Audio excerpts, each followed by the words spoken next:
బైబిల్లో వాడు గాడ్ అనేవాడు లేడు, వాడు సైకో. ఎవరు వాళ్ళు గాడ్ అనుకునేవాడు ఒక సైకో. సైకో శాడిస్ట్ దేవుళ్ళు ఎవరో గీతా ప్రెస్ శ్రీమద్ భాగవత మహాపురాణం ద్వారా మీకు తెలియజేస్తాను. ఒక వ్యక్తి సైకోగా ఎందుకు మారతాడో అని అంటే అతను మెంటల్గా డిస్టర్బ్ అవటం వల్ల.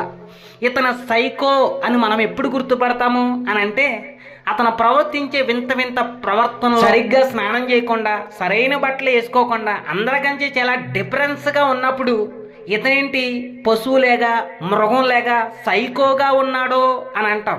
అలా సైకో శాడిస్ట్ మృగంలా మారినటువంటి విష్ణు గురించి ఈరోజు మీకు తెలియజేస్తా.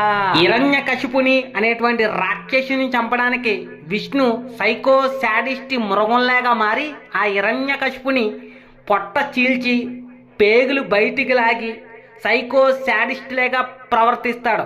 ఎందుకిలా అనంటే హిరణ్యకశిపుడేమో బ్రహ్మభక్తుడు, అతని కొడుకేమో విష్ణు భక్తుడు. విష్ణు భక్తుడైనటువంటి అతని కొడుకు విష్ణును పూజించడం హిరణ్యకశిపుడికి ఇష్టం లేక అతని కొడుకుని బెదిరించాడని, చంపుతానన్నాడని విష్ణు సైకో శాడిస్ట్ మృగంలాగా మారి హిరణ్యకశిపుని పేగులు బయటికి లాగి చంపుతాడు. దేవుడనేవాడు ఇంత సైకో శాడిస్ట్గా మారి చంపవలసినటువంటి అవసరమేముంది?